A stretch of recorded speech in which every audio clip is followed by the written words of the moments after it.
Fala pessoal, sejam bem-vindos a mais um vídeo aqui do canal. Hoje a gente está dando início a um quadro novo que vai se chamar Controvérsias. Aqui eu vou fazer um quadro que vai ser em parceria com o Albério, com um amigo meu. Vou colocar ele aqui na tela agora para vocês conhecerem ele. Pessoal, esse aqui é o Albérico Queiroz e eu não vou apresentar ele, vou deixar que ele próprio se apresente. E aí, Albérico, se apresenta aí para o pessoal te conhecer melhor, conhecer teu currículo, saber quem é você. Fala aí, Albérico. Boa noite. Boa noite, Fábio. Boa noite a todo mundo aí que está seguindo a gente, está acompanhando a nossa transmissão. E agradecer a você pela oportunidade de ter esse quadro junto com você, né? Que eu acredito que a gente vai conseguir conversar um pouco sobre alguns temas gerais. Eu sou Alberto Queiroz, eu atualmente sou estudante de Relações Internacionais, gosto do tema política de uma maneira bastante profunda e intensa. Sou também dirigente sindical pela FUP, sou membro da federação e sou dirigente sindical pelo Sindipetro São Paulo, Unificado de São Paulo. E estou aqui hoje para poder a gente falar um pouquinho sobre a Petrobras. Legal. O pessoal, eu conheci o Albérico através aqui do próprio canal, os comentários. Ele é um cara que tem um posicionamento e a ideia veio do próprio Albérico que a gente tivesse esse momento aqui para trazer umas opiniões que pudesse divergir, mas de uma forma civilizada, porque você vê que o que está acontecendo no Brasil hoje é que dificilmente as pessoas conseguem discordar e manter uma conversa. Você tem vários episódios aí de pessoas perdendo a cabeça, de encerrando diálogos, pessoas que encerram amizades, têm relacionamentos ruins com a família por conta de brigas que são relacionadas apenas a uma divergência que poderia ser natural. E que justamente a divergência muitas vezes não nos faz aprender uma coisa nova e por aí vai. O tema de hoje, sugerido pelo próprio Albérico, é a Petrobras. E como vocês viram, o Albérico ele trabalha lá, ele é uma pessoa estudiosa, está estudando relações internacionais. E aqui, para a gente começar, a gente vai falar um pouquinho sobre o papel da Petrobras. Então, assim, eu conheço a Petrobras, assim, um pouco da história, né, que ela foi da ideia dela veio ali do governo Getúlio Vargas, que era justamente porque é um princípio de desenvolvimento. O Brasil precisava de energia, precisava do petróleo e tal, e foi dando continuidade ali na época de Juscelino e tal, e ela tinha esse papel, ela tem uma importância para o Brasil. E, Alberto, conta aí um pouquinho para a gente aí como é o papel da Petrobras para o Brasil, para o pessoal conhecer melhor. Perfeito, Fábio. Então, hoje a gente tem uma Petrobras que ela nasce com o interesse de servir ao povo brasileiro, de contrariando algumas outras nações que disseram que aqui não tinha petróleo, de explorar esse petróleo que foi encontrado aqui, o nosso primeiro poço de petróleo lá na Bahia, descoberto pelo próprio Monteiro Lobato, que acreditou que na ideia do petróleo, investiu nisso. Então, a Petrobras ela nasce para poder explorar esse petróleo e devolver esse valor ao povo brasileiro. Essa é a origem e o objetivo dela. Hoje a gente vê uma Petrobras que está direcionada para o mercado, o que diminui muito a possibilidade dela de somar no desenvolvimento nacional. Se a gente for observar bem, a Petrobras lá em 2021, ela correspondeu a 4% do PIB do Brasil. E aí, quando você pega a Petrobras e faz a gestão dela voltada para o mercado, você sacrifica os outros 96% que foram responsáveis pelo PIB do país. Porque todos os outros 96%, de alguma forma, em algum momento, em alguma circunstância, vai consumir os insumos da Petrobras. Isso. Invariavelmente, não tem outra possibilidade. Fazer negócios hoje no Brasil envolve os insumos da Petrobras, seja através do combustível, seja através de outros derivados do petróleo, como o óleo de motor, como uma infinidade de possibilidades, o plástico e outras áreas que a Petrobras também atua. Então, ela nasce, né, esse posicionamento dela aí dentro do mercado hoje, dentro da economia brasileira, ela deveria estar voltada para servir ao povo, no entanto, ela está voltada para servir acionistas. E isso chega a ser perverso e cruel, porque quando você pensa em povo brasileiro, a grande maioria do nosso povo, ele não faz parte do mercado financeiro, ele não está comprando e vendendo ações na bolsa. Existe uma parcela que atua nesse mercado, mas a parcela que seria beneficiada se a Petrobras estivesse nesse momento sendo gerida, voltada para poder manter os preços dos combustíveis mais baixos, voltada para ter uma relação comercial olhando a realidade nacional, a maioria do povo brasileiro estaria sendo beneficiada, e não apenas um grupo de acionistas. Esse hoje é o posicionamento da Petrobras. É uma empresa que corresponde, já correspondeu a mais, né? Mas hoje corresponde a 4% do PIB, e que, a depender da sua política, da forma que ela é gerida, ela acaba afetando diretamente os outros 96%. Exatamente, isso é uma coisa que às vezes a gente não vê assim, justamente nessa coisa que o pessoal faz, de querer virar, transformar tudo numa discussão, né? Que é tipo, a gente não deveria, por exemplo, demonizar o mercado financeiro, mas uma coisa é você pegar a Petrobras, que foi criada para ajudar o povo, e transformar só num negócio. Porque a partir do momento que ela vira só um negócio, é só lucrar e melhorar para lucrar mais, e lucrar mais, e lucrar mais.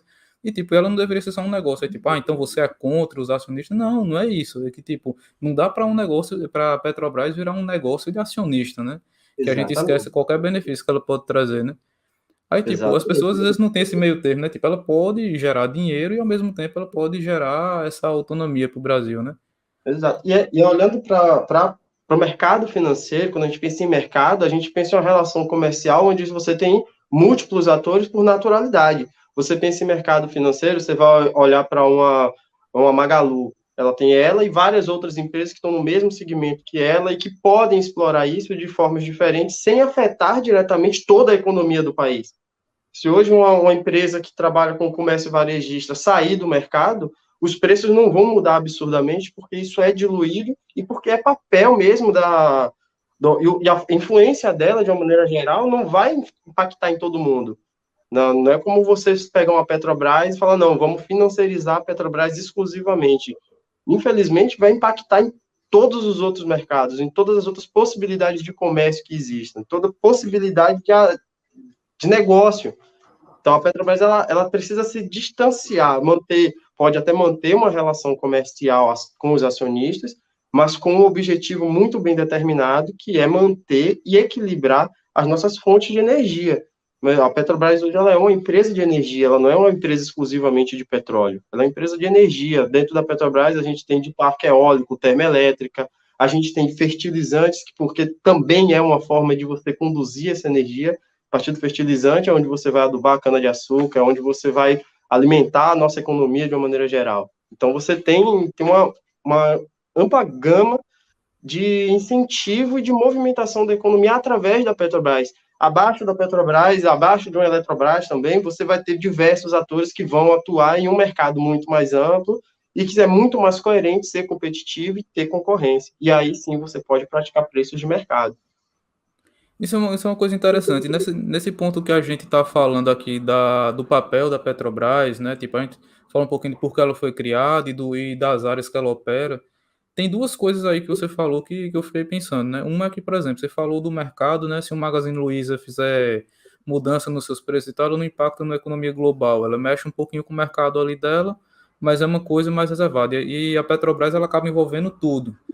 E, tipo, isso é uma coisa que, por exemplo, para um pessoal mais de direita, eles têm dificuldade porque, assim, eles pensam acima de tudo na liberdade e isso acaba pensando no individualismo. É tipo, o que eu faço, o que eu não sei o que lá, mas sempre entra o conflito aí porque eles ficam o seguinte, tipo, é o que é melhor para mim, é minha coisa e tal.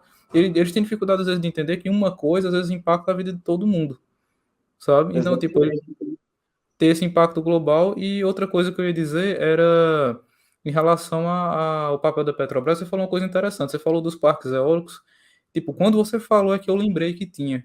Aí eu parei para pensar, você que está aí de dentro, né? Você acha que a população conhece bem a Petrobras e, tipo, se não conhecer, por que você acha que uma empresa tão grande, tão antiga e tão importante para o Brasil não é tão bem conhecida pelo povo? Infelizmente, a gente vive hoje um governo que ele tenta transformar a Petrobras, tirar ela dessa relação de ser uma empresa de energia e voltar para ser somente uma empresa de petróleo.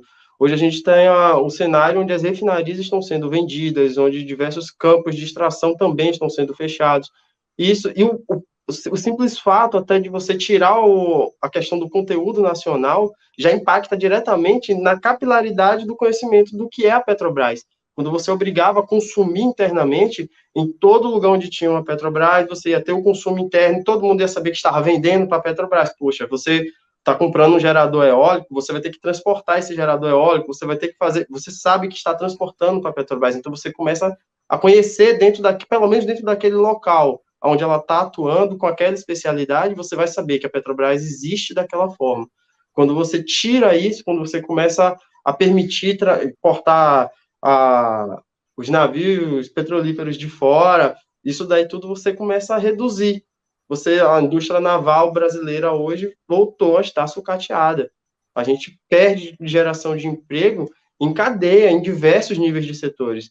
Então, você ter uma Petrobras ativa é o que faz o povo brasileiro ter propriedade do que é a Petrobras, do tamanho de uma Petrobras. Onde a Petrobras tem negócio, a cidade desenvolve, ela cresce, ela tem comércio, ela tem negócio, porque ela vai da pessoa que está vendendo a sua mão de obra lá para trabalhar diretamente no empreendimento, até a pessoa que está vendendo o lanche na porta. Então, você tem uma distribuição em cadeia desses recursos. A Petrobras passa a ser conhecida a partir do momento em que a Petrobras atua. E hoje a Petrobras está muito tímida já no mercado. Ela não tem grandes negócios, grandes empreendimentos como tinha em outros momentos. Isso é verdade, eu não tinha parado para pensar que, tipo, a Petrobras ela produz, ela distribui, ela atua em vários segmentos e que ao você cortar alguns segmentos e vender para outras empresas também, ou então parar de atuar para ter que contratar algum serviço de outras empresas, você também diminui a identidade da empresa, né? Você vê menos a atuação dela assim junto ao povo, né? Porque senão ela vai ficando restrita aos campos de você. Se continuar nesse ritmo, ela vai ficar restrita aonde você extrai o petróleo e as pessoas não vão ver muito mais a distribuição dela, a aparição dela na mídia e tal. A não ser quando Exatamente. o próprio governo tem interesse aí, o governo atual, de que a imagem dela seja constantemente negativa, né? Para jogar a culpa para ela e não para ele, né? Uhum. Exatamente. Hoje o que a gente vê é como se a culpada fosse a Petrobras, como se ela fosse uma vilã dentro do Brasil hoje, quando na verdade ela é a que pode salvar a nossa economia de diversas formas, seja tendo controle nos preços dos combustíveis, ou seja fazendo investimentos. Porque cada investimento que ela faz é dinheiro que entra. Não adianta você ter lucros exorbitantes se você vai pegar esse lucro e simplesmente entregar na mão de acionista. Isso daí não soma valor para o país, isso não faz o nosso país crescer, isso não gera emprego. Ela tem que ter um país, uma atuação, a Petrobras precisa ter uma atuação mais ativa, mais intensa no nosso país. Ela tem que ser uma ferramenta mesmo de desenvolvimento. Exatamente, isso é uma coisa que é curioso como funcionam essas ferramentas de criar a história, né? Porque se você voltar ali na época do governo Dilma, eu tinha alguns colegas de universidade que, tipo, quando a Dilma estava tentando se eleger, eles diziam, não, quem gosta da Petrobras não vota na Dilma e tal. Aí, tipo, a ideia deles, assim, por mais que, tipo, eu não quero questionar se ele está certo na posição política dele ou não, mas eu tô dizendo o seguinte, ele tinha um sentimento de querer preservar a empresa e achava que ela estava destruindo a empresa e queria preservar a Petrobras. Esse mesmo pessoal hoje está dizendo, ah, a culpa é da Petrobras. Tipo, até ontem tu tava querendo defender a empresa do governo. Agora o governo não tem mais culpa nenhuma e a culpa é da empresa. Como é que você consegue mudar isso na cabeça das pessoas tão rápido? Isso é uma coisa que realmente eu fico Exatamente. impressionado. É porque é o que se vende, né? E a mídia compra muito isso. A Lava Jato, ela teve um papel avassalador na Petrobras. Porque a gente tem que ter sempre a consciência de que um CNPJ é incapaz de tomar uma decisão. Não existe um Isso. CNPJ que vai lá e vou decidir roubar. Não, isso não acontece. No entanto, o que a Lava Jato fez foi exatamente o contrário. Ela prejudicou os CNPJs. Tiveram empreendimentos da Petrobras, como a UFN3, que teve sua obra paralisada simplesmente por desacordo comercial. E esse desacordo comercial veio porque travou as coisas dentro da Petrobras, ficou muito difícil para alguém assumir responsabilidade de liberar mais dinheiro, porque a economia mudou, a cotação do dólar mudou, e isso tudo gera correções dentro do projeto. E essas correções são os aditivos de contrato que vão acontecendo. É um processo natural. Só que quando você demoniza esse processo e você deixa de ter ferramentas para controlar esse processo, a coisa assusta e a Petrobras disse: eu não vou fazer mais aditivos, aqui é o limite, ninguém quis mais se arriscar. Então você acabou parando uma obra que está com 82% dela concluída por um desacordo comercial, não foi por uma corrupção, não tem um link direto de corrupção entre o FN3 e Lava Jato. mas ela teve sua obra também afetada por toda a pressão que foi feita em cima da Lava Jato. Eu acredito que acabou sangrando demais o CNPJ e muito pouco o CPF, que assinou e tomou as decisões erradas que afetou não só a Petrobras, como toda a economia do Brasil, né? Pois é, isso acaba que é aquele costume que a gente tem de fazer simplificação grosseira das coisas, A justiça, quando não é lenta, ela faz uma coisa mal pensada e apressada, sabe? Realmente acaba falhando e afetando o setor também. Essa obra aí foi 82%, se você disse que ela parou. Sim, 82% de conclusão dela já. Você imagina o tamanho do gasto que foi feito para chegar até aí, né? Tipo, faz quantos anos mais ou menos que ela tá parada? Ela parou em 2014, então já tem aí um bom tempo. E dentro dessa perspectiva, se essa obra tivesse concluída, a nossa dependência de fertilizante importado, ela seria absurdamente menor. O impacto da guerra hoje entre Rússia e Ucrânia, ela não ia ter o efeito que teve nos fertilizantes. E lembrando que fertilizantes, ele não afeta somente a fertilização do solo. A ureia, por exemplo, ela pode ser utilizada na alimentação do gado, ela é utilizada na farmácia, Exatamente. na unidade da Bahia mesmo, a gente vendia CO2 para hemodiálise. Então, você tem uma diversificação da aplicação desse produto. E toda essa cadeia produtiva ela é afetada também por essa guerra, por essa ausência de produto no mercado. Então, uma falha, uma decisão errada, ela gera um impacto para o país que tem dimensões que a gente está sentindo até hoje. Pra você ter uma ideia, eu fui no mercado recentemente e, tipo, dos preços que a gente tá vendo subir toda semana e tal, um que me surpreendeu foi, por exemplo, o aumento do preço do leite. Eu fiz, cara, mas por que teve um aumento no leite? Foi só pelo aumento do frete, né, por causa dos combustíveis e tal. E aí me disseram, não, mas se você parar para pensar, embora o gado ele não precise de fertilizante, ele precisa de ração, que a ração vai vir por exemplo, o gado também come soja, por exemplo, você precisa de fertilizante e tal. Então você impacta Uhum. toda uma sequência de coisas. Então, hoje, então, a gente tem uma inflação que vai para quase todos os alimentos e que se não fosse por uma obra que parou em 82%, a situação estaria outra. E ela está parada há 8 anos. Exatamente. Se você for pensar bem, o fertilizante que chega, ele já está. O fertilizante que estava sendo produzido na Rússia, ele deixou de ser fornecido no mercado. Alguma coisa ainda chega aqui no Brasil, com alguma dificuldade. Mas há uma falta de fertilizantes. Então, esse mercado ele fica concorrido. Para quem é que vai ter mais poder de compra desse mercado? O grande produtor de soja, de milho, ou o pequeno produtor que é o responsável pela produção de alimento? Porque soja é alimento para você vender para a China, né? Ela não é algo que vai Isso. nutrir o nosso povo. Nosso povo está passando fome hoje porque está muito difícil de produzir alimento. Está caro você comprar o fertilizante. O rendimento da lavoura está diminuindo.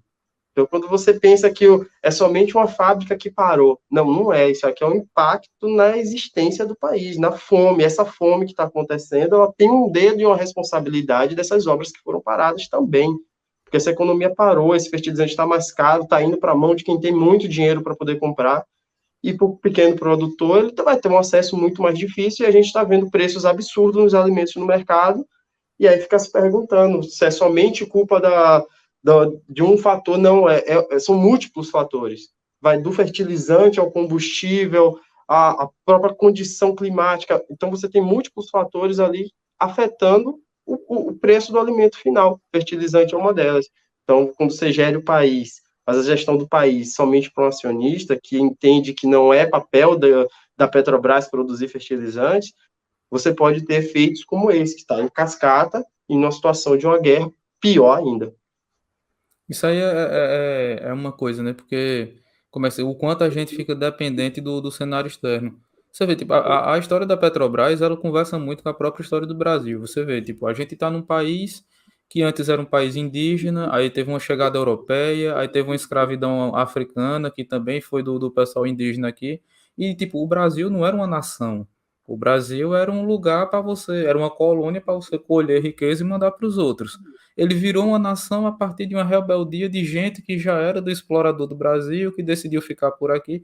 Ou seja, o Brasil surgiu de improviso e viveu de improviso até hoje. Passa 100, 200, 300 anos e continua improviso. Sabe, a gente realmente até hoje não tem por exemplo, os americanos estavam lá, eram uma colônia da Inglaterra, onde eles se rebelaram e disseram, não, a gente quer o próprio país da gente aqui, quem está aqui vai coordenar o que está aqui, eles criaram uma ideia de país para eles.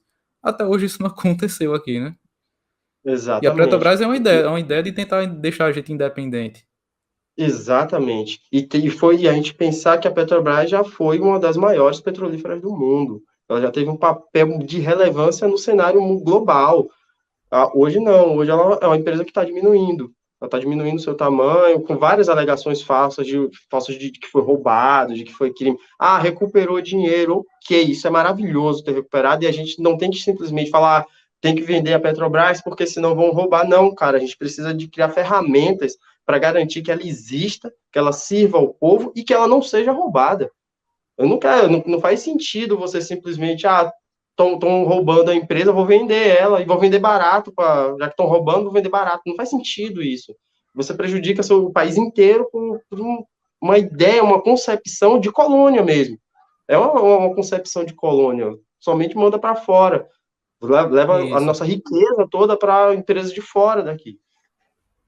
Isso é uma coisa que era a próxima pergunta que eu ia fazer, que é justamente isso.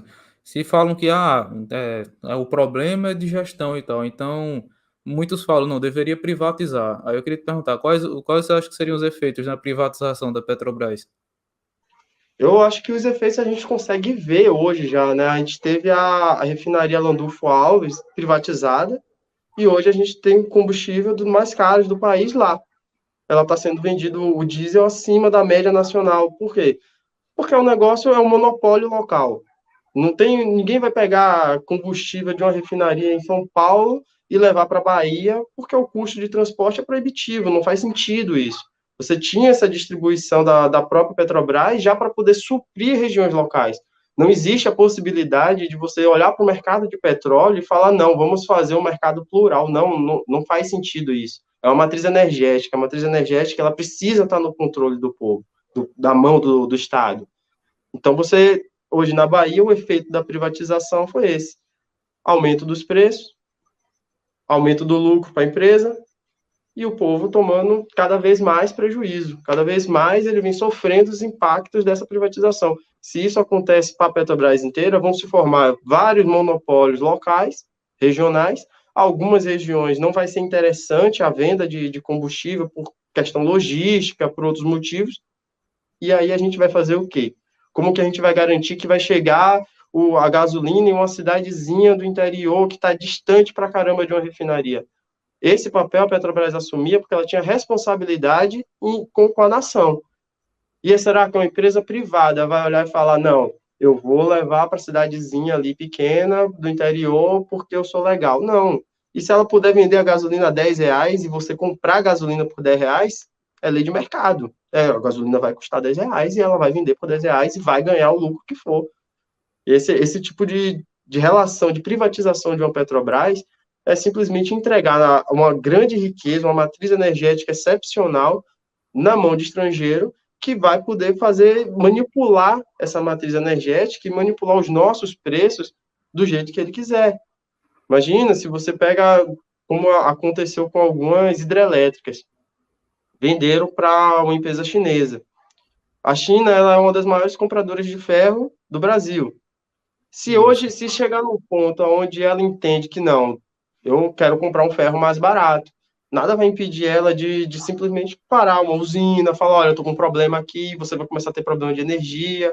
Aí ela fala, não, até poderia resolver, mas eu preciso de ferro, o ferro tá caro, vamos negociar. Você entrega a sua matriz energética na mão de quem está comprando o seu insumo, sabe, o seu minério de ferro.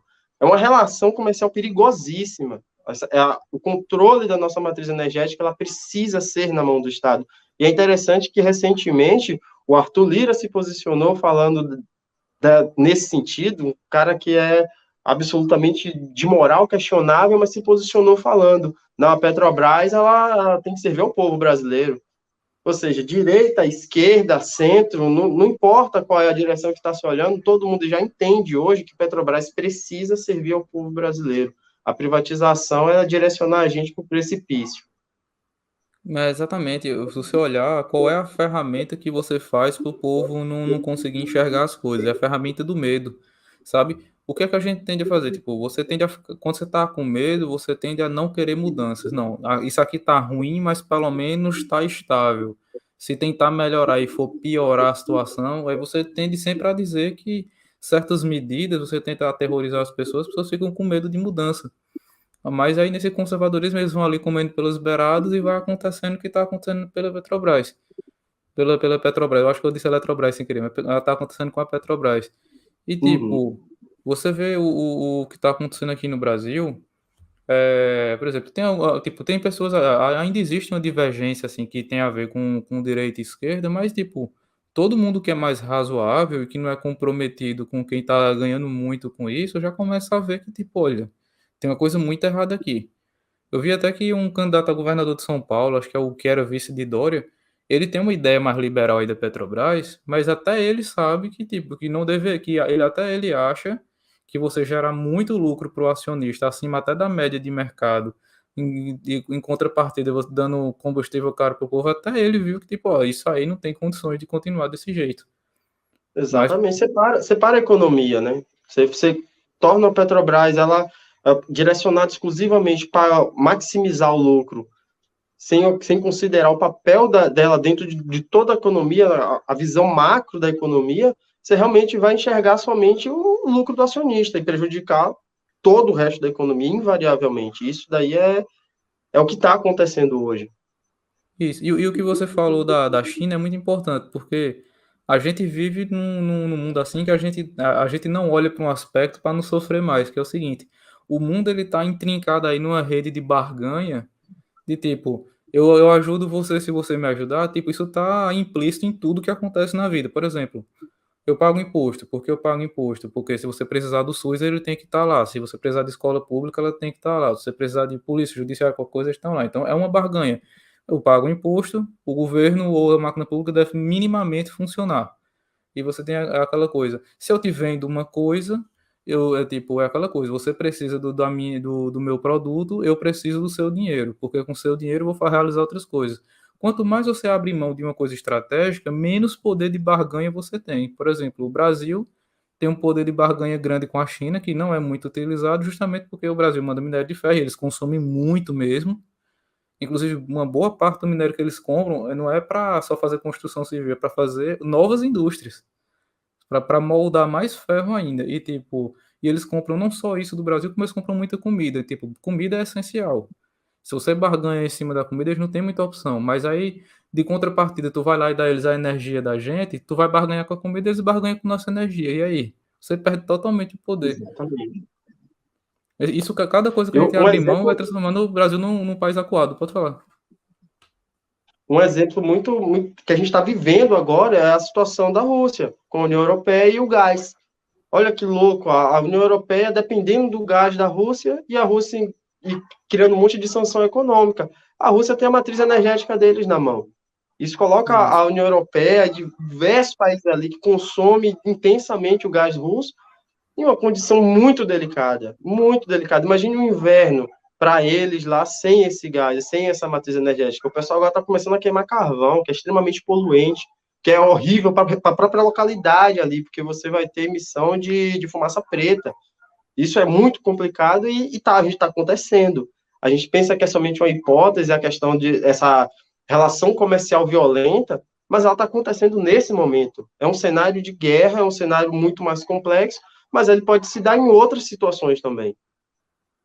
Mas isso aí é, porque tipo, a gente imagina na hora do extremo, né? Mas no dia a dia, qualquer negociação comercial que você perde uma vantagem, sabe, por exemplo, se eu tenho um comércio e eu preciso de um fornecedor de um produto, se só existe um, eu estou na mão dele, porque se ele não me fornecer, sabe, ele pode ditar algumas regras comigo. Agora, se aparecer mais três fornecedores do mesmo preço, ele perde o total poder que ele tem de barganha comigo. E o Brasil tem poder de barganhar quase qualquer coisa no mundo e está abrindo mão de cada coisinha. Exatamente. Hoje produzimos alimento de uma maneira não da maneira ideal, eu diria. Porque eu acredito que quando a gente vende soja para o resto do mundo, a gente está vendendo, na verdade, a nossa água, né? Ali o É. custo, a quantidade de água que você usa para poder produzir soja, ela é elevadíssima. Então você está vendendo essa água. Você tinha um poder de barganha muito grande com isso. Só que o Brasil ele baixa a cabeça, por quê? Porque você não quer afetar o agronegócio. E no final das contas, quem comanda esse país até aqui foi o agronegócio. O agronegócio ele sempre foi a menina dos olhos do Brasil, mas hoje mudou. O Brasil se industrializou, ele foi perdendo um pouco do seu espaço. E se você perceber, existe um investimento muito grande quando ele salta aquela agro é pop, agro é tech, aquilo ali é investido, aquilo ali é uma propaganda financiada, aquilo não é de graça. Eles precisam se manter visíveis dessa forma, como algo positivo, extremamente benéfico, porque quando você olha de verdade para ele, que você vê liberação de agrotóxico, desmatamento, você vê um monte de situações que está muito longe de ser o pop que eles gostariam, né? O pop que eles têm, a popularidade efetiva hoje é um pouco distante da que eles vendem na televisão. E impressionante é como tá tudo à venda, né? Porque, tipo, e o bom é como fazem as coisas. Porque, vê só, eles fazem essa propaganda deles, aí depois, tipo, a gente deveria ser contra eles. Não, não é que a gente deveria ser contra eles, é porque eles estão usando isso para causar uma boa imagem, para disfarçar a pressão que eles causam em muitos outros setores da vida brasileira. Aí você vai lá, financia uma propaganda muito grande, o agro é pop, é tudo e tal, faz propagandas bonitas, valoriza produtos nacionais, a valorização dos produtos nacionais, das frutas, verduras, cereais é bonita. Mas aí o que acontece? Eles fazem isso, financiam isso, e, tipo, as propagandas, aí a sequência de propagandas do agro já ganhou até prêmio publicitário. É, tipo, eu não sei por quê, mas enfim, né? Você ganha um prêmio publicitário por essas propagandas aí, para gerar mais importância e tal, e você vai editando as coisas. Se você olhar, a gente está em 2022.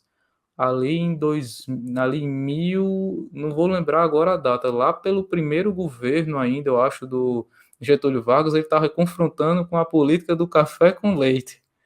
Já era tipo, a gente já está nos anos 2020, já está nessa década de agora, e você ainda tem pressão do agronegócio em cima de tudo aquilo que você pode ter um desenvolvimento para o Brasil. E às vezes o pessoal vê a gente dizendo isso, né? Acha que a gente está sendo contra o pessoal que trabalha com agricultura no Brasil, ou com pecuária, ou qualquer coisa do tipo. Não, a gente sabe que é essencial.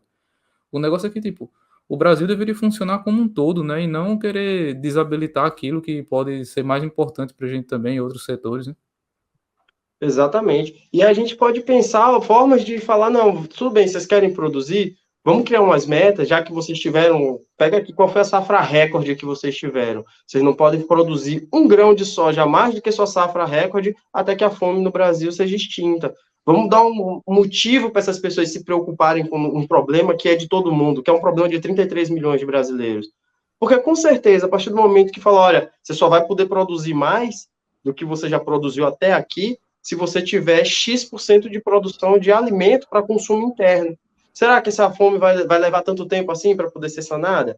Será que o Exatamente. interesse deles não vai ser um pouco diferente? E a gente sabe que com 10% aí de investimento do que o agronegócio tem hoje em terra, em dinheiro, na produção de alimentos, no pequeno agricultor, isso daí já muda essa realidade. Você começa a ter interesse em resolver o problema da fome. Efetivamente, hoje, o agronegócio, quando eu falei agronegócio, estou falando dos grandes produtores de soja, de milho, de café, eles não têm o interesse em sanar a fome do país. Não, isso para eles não é um negócio deles, é irrelevante. Eles precisam fazer parte desse debate também.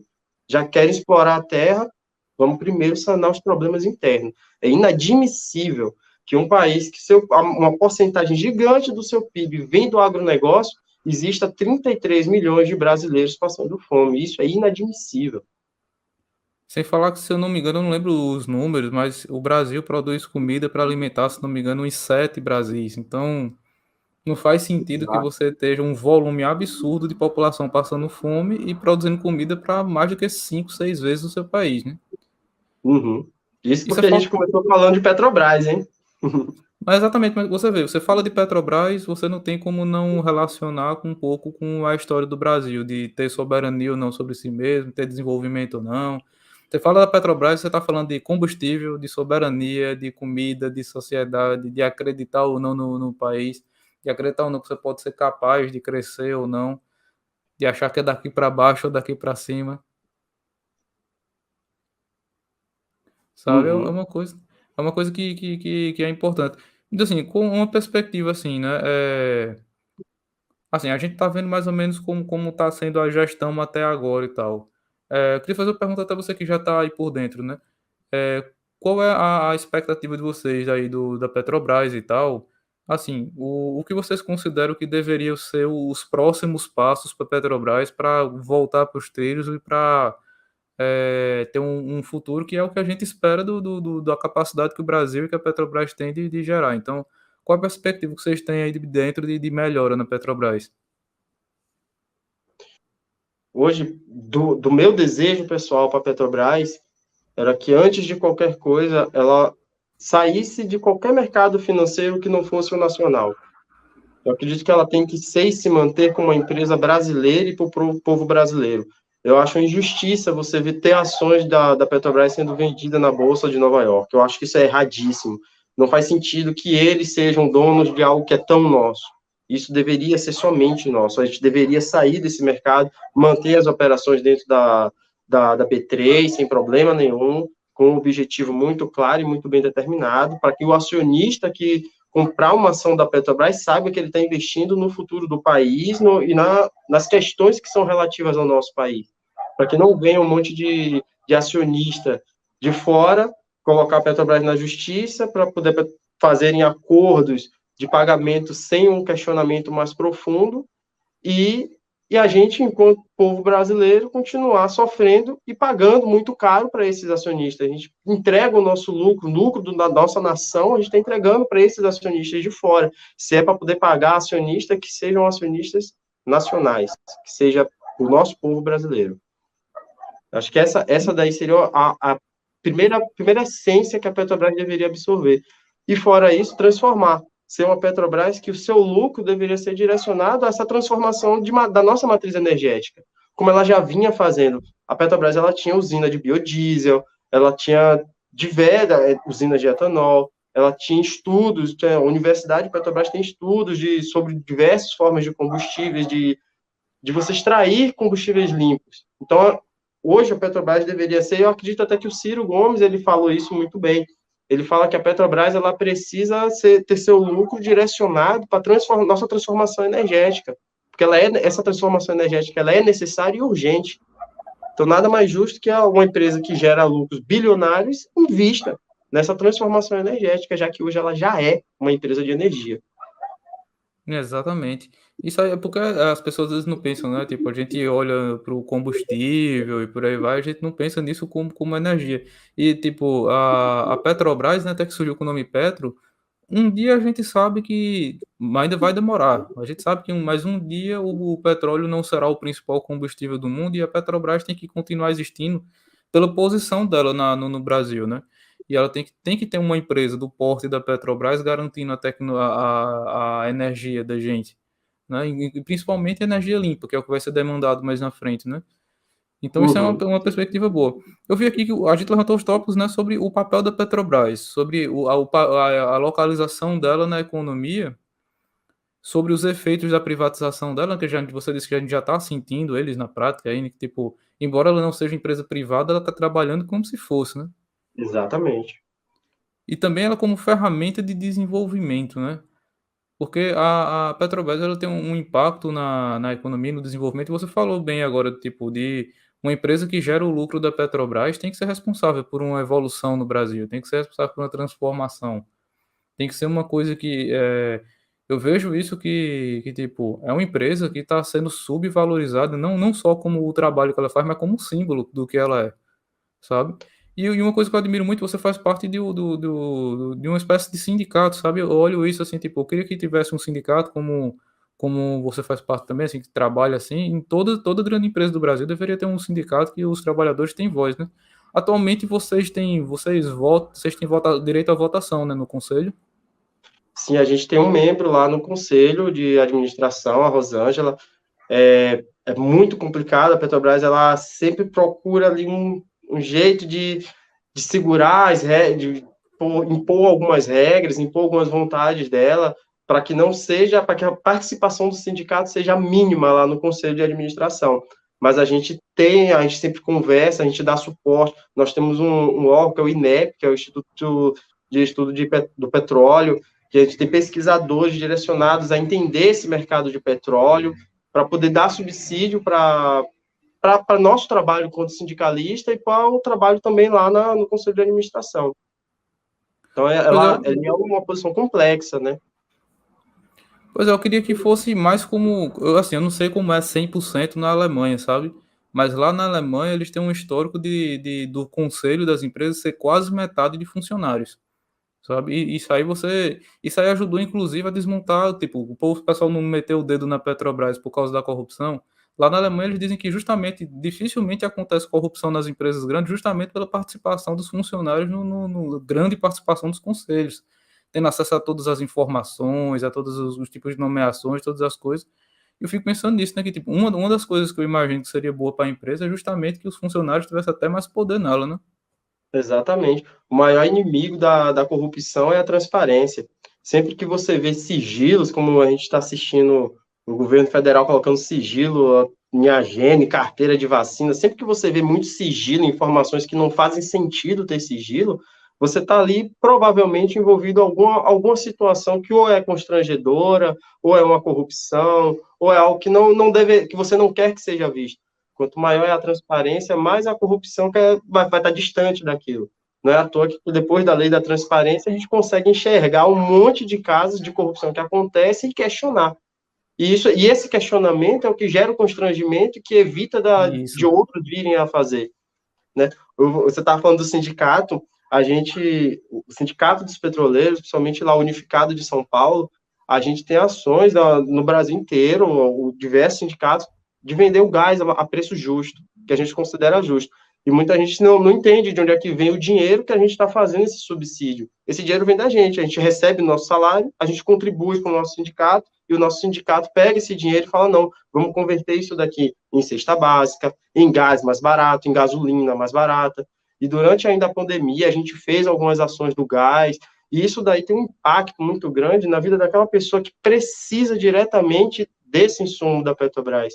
Imagina, você vê o preço do gás no valor que está hoje, e a pessoa cozinhando com álcool e se queimando. Taxa de queimado por álcool cozinhando é absurda hoje. Não faz sentido você ter uma empresa que entrega bilhões para acionistas, mas permite que o povo pobre, que o povo que está mais precisando, cozinhe com álcool e se queime. E isso é de uma insensibilidade que eu não consigo nem compreender. Eu não consigo. E aí fica fácil, que é quando você fala, não, isso aqui é uma decisão do conselho, não é uma pessoa, sabe? Não é um CPF. O CPF não está sendo constrangido de tomar essa atitude, de ter essa decisão. Então você vai lá e faz, e a culpa é de quem? É do CNPJ, da Petrobras, porque não, foi o conselho, como se o conselho não fosse formado por pessoas. Cada uma daquelas pessoas que fazem um voto ali tem responsabilidade direta em cada criança que se queimou com álcool. Tem responsabilidade direta em cada pai de família que está cozinhando hoje a lenha, porque não tem dinheiro para comprar um botijão de gás. Aquele voto do conselho lá, favorável a esses aumentos de preço, aquele voto, ele tem responsabilidade nessas vidas, tem responsabilidade no impacto que ele está tendo nessas famílias. Pois é, isso é uma coisa que as pessoas que são responsáveis por isso sempre fingem que não é com elas, né? Mas é de uma coisa absurda. A pessoa humilde já está lá com todos os problemas possíveis que você tem de obstáculo na sociedade para viver, tendo que lutar para conseguir ter a comida do dia seguinte, para conseguir manter uma moradia e sequer ter condições de cozinhar se não for por um método extremamente perigoso. E quem é que determinou que você não tenha condições de comprar um gás, sabe? Foi uma pessoa que está lá em cima pensando em favorecer gente rica a ficar ainda mais rico, enquanto o pessoal pobre está correndo risco de vida por não ter sequer como cozinhar a própria comida. Isso aí realmente é um retrato bem duro do Brasil, que de tão duro muitas pessoas gostam até de não pensar nisso, mas não pode deixar de pensar. Isso é uma coisa que está acontecendo de verdade. Está aumentando os casos de internação nos hospitais por conta de queimadura, crianças, pessoas jovens aí, os pais também com seus filhos. Então é uma realidade muito dura. Exatamente. E essa insensibilidade é o que faz a gente olhar hoje e questionar qual que é o papel que a Petrobras está exercendo hoje no nosso país e qual é o papel que a gente quer que ela exerça. Eu acredito que ela tem que voltar para aquela posição de uma empresa que vai investir, que vai criar novas fábricas, que vai criar fábricas ecologicamente mais seguras. Essa fábrica de fertilizante que eu estava falando aqui, ela foi projetada para ser a mais eficiente do mundo. E por ser eficiente, quer dizer que ela gasta menos energia para poder produzir a mesma quantidade de fertilizantes. E é uma empresa que, ela, comparada às outras fábricas de fertilizante, ela é menos, afeta menos o meio ambiente. Ela tem um impacto ainda menor. Então, é esse o objetivo, é você criar cada vez tecnologias mais seguras, mais limpas, ecologicamente corretas, para que no futuro isso seja acolhido para as próximas gerações. Essa situação que a gente vive hoje, de viver para o mercado, viver para o próximo balanço, no próximo fechamento do trimestre, isso daí ele fere a nossa construção de país, ele fere a nossa construção de futuro.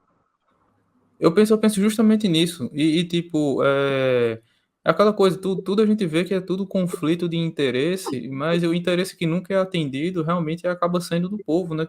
Porque é o que uma vez eu vi numa expressão que foi muito bem traduzida, que diziam que o Brasil tem uma minoria organizada e uma maioria desorganizada, né?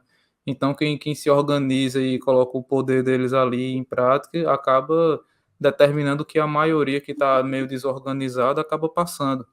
Eu queria até agora encaminhar assim para uma coisa, que é o seguinte, eu queria que eu vou deixar a última palavra com você. Vou fazer uma pequena consideração e eu quero que você depois dê a última palavra aí do sua consideração final sobre futuro esperança. Eu acredito que a gente está num momento de mudança. Às vezes uma crise sempre antecede um momento de alguma mudança grande, de algo novo que está para acontecer, de algo que pode mudar. Acaba sendo um pensamento um pouco poético, mas é aquela coisa.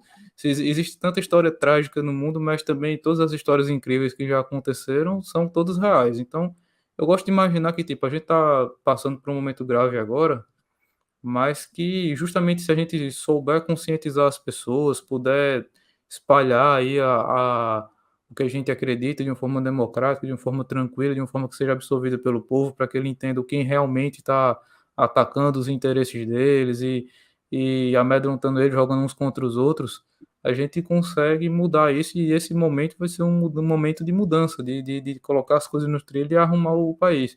E eu tenho muita esperança mesmo que a gente esteja na véspera de acontecer isso, porque eu sei que isso não acontece de forma passiva, né? É importante que pessoas como você, por exemplo, que tem um bom conteúdo, que tem uma boa fala, que tem sensibilidade com o povo, todo mundo que tem habilidade tem que falar, tem que expor, tem que ter coragem, e acho que assim, nesse momento complicado, a gente vai conseguir mudar muita coisa. Essa conversa aqui para mim foi muito boa, é um primeiro episódio que eu gostei muito. E agora é com você, Alberto, diga aí sua consideração aí sobre o episódio de hoje da Petrobras. Fábio, eu vou agradecer muito mesmo você dar esse espaço aqui para falar um pouco do que é hoje esse universo Petrobras, porque ele é muito maior do que o que está na mídia. A mídia só fala que a Petrobras vende combustível caro, e a Petrobras é muito maior do que isso, e tem potencial para ser ainda maior. Eu acredito realmente que é fazendo isso, é falando, é conversando com as pessoas que elas vão entendendo, vão vendo qual é a posição que você tem que ter hoje na Petrobras. Você falou a coisa de se preocupar, de ver uma crise e algo grande vem depois.